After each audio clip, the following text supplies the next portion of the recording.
Okay guys, magluluto na po tayo ng beef mushroom. So ito na po yung mga tinimpla natin kanina. So ito po yung mga gamitin natin, all-purpose cream, asukal. So yung mushroom po natin. Saka itong bawang sibuyas. Saka yung ating beef cubes. Ayan. So ito yung mga gamitin natin. Okay. Okay, so maglagay na po tayo ng butter.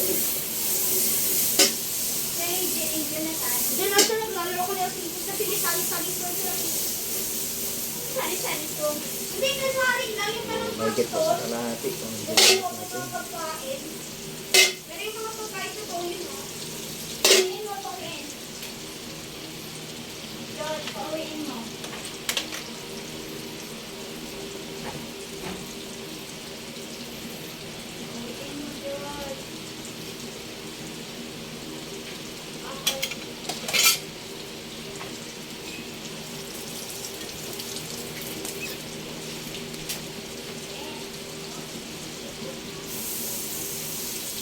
So, nasaw na po ito. Lalagay na po natin yung ating beef, marinated beef. Marinate natin ito kanina.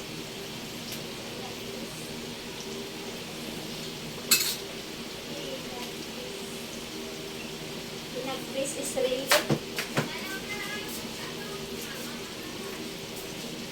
Mamang ito ngay dito tindo.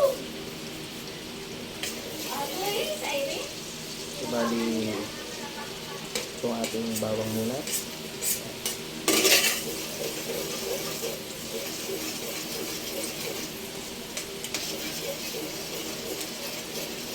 Sabay na po natin yung onion. So, dalawa po yung ginamit natin. Isang pula, saka isang puti.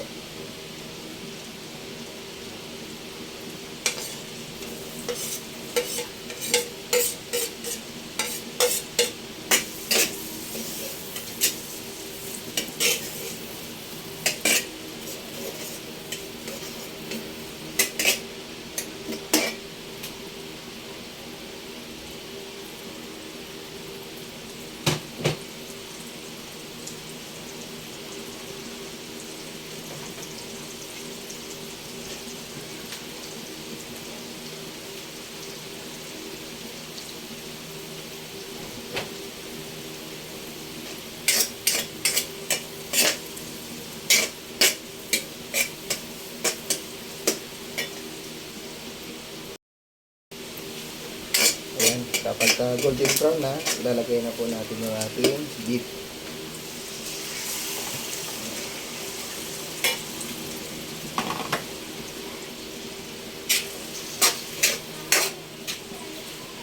Haluin natin ito hanggang sa mantika.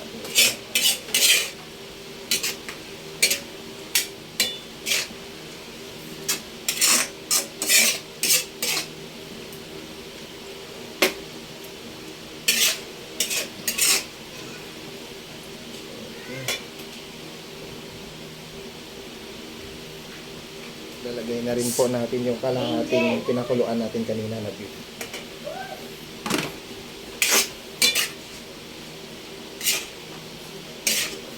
Tuwagin mo nga siya.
Sa puntong yan guys, ay tatakpan po muna natin.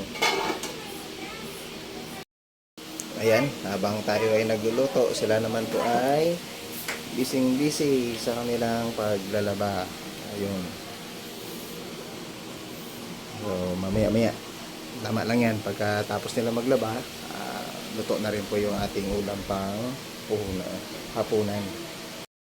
Geng, tapusin mo nga ito. Ito na po. Balik pa rin po muna natin yung ating karne.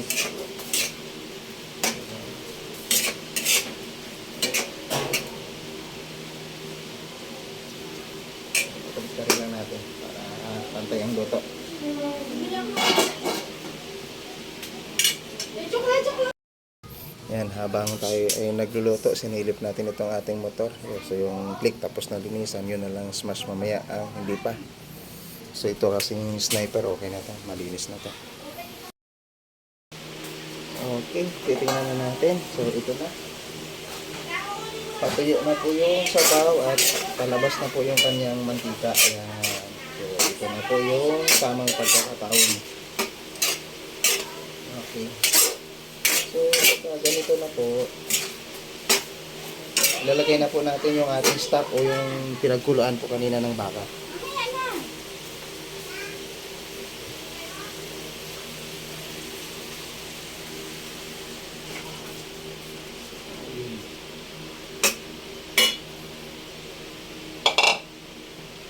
Tapos nito,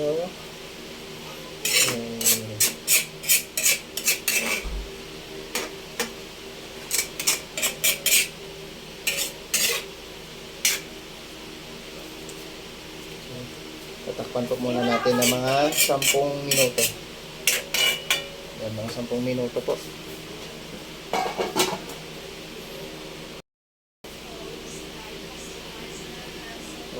Okay, lagay muna natin yung ating oyster sauce. Isang sachet na po yung gagamitin natin.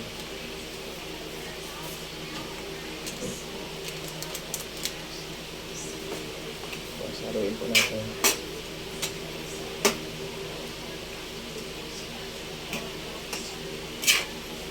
Tapos mamaya, mga 7 minutes pa, malambot na po yan. At after nga ng 15 minutes guys, ito na siya, tuyo na naman. So yan, wala nang sabaw na, konti na lang. So, malambot na po yan. So dito po ay magtitikim tayo para matimpla natin kung kailangan bang mag-adjust ng lasa o hindi.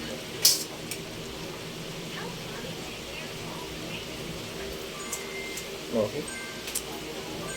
Lagay po tayo ng konting asin. Konti lang. At pagkatapos yan, dahil nga po sa malambot na to, yung hahabulin natin dito yung sabaw na kailangan hindi po masyadong marami, hindi rin po ulam, tama lang. Dapat creamy lang siya. So magdadagdag po tayo ng tubig. Konti lang, konti lang. So mahilig na tubig na po yung ginamit natin. Konti lang yung ginamit natin.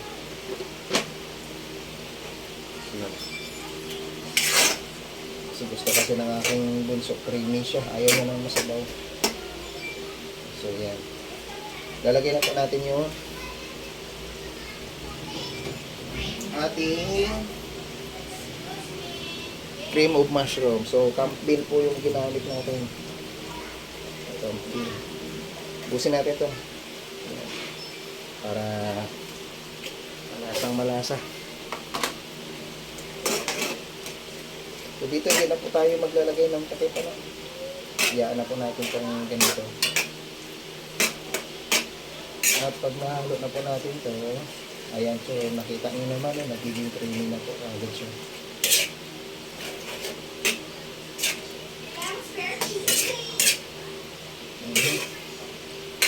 Sunod na po natin yung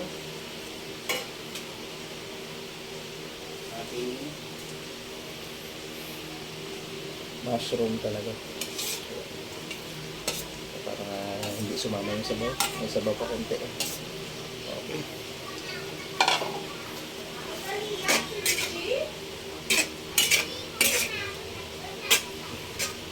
Siyempre, yung ating all-purpose cream.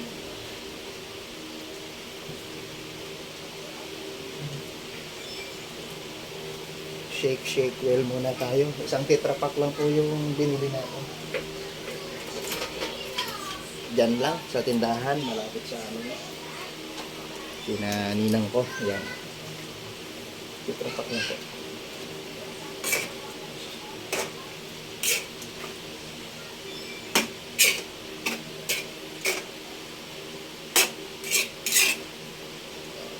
Dito po, pwede kayo mag-adjust ng sauce ha. Ito medyo marami-rami to kasi ano yan. Okay na yan.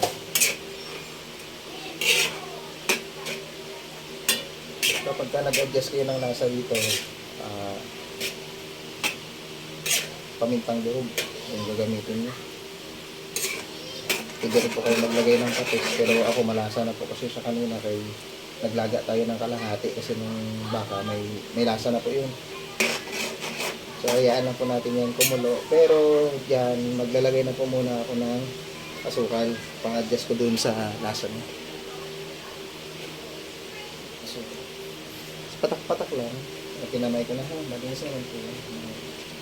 Para pag nag-adjust tayo ng lasa mamaya, hindi po tayo mahihirapan. Puti lang. Asukal yan ha, hindi yan bitsin. Mama kasi. Okay, so haluan lang po natin, natayaan na po natin yun hanggang sa lumapot po ng bagya at matuyo konti yung sauce. Ito na nga guys, tapos na yung ating isang assignment. Wow. Yee. Okay, patayin na natin. Bahala na sila dyan. At ako'y tamagay na dun sa labas. Oh. Kanila na yan. Tapos na.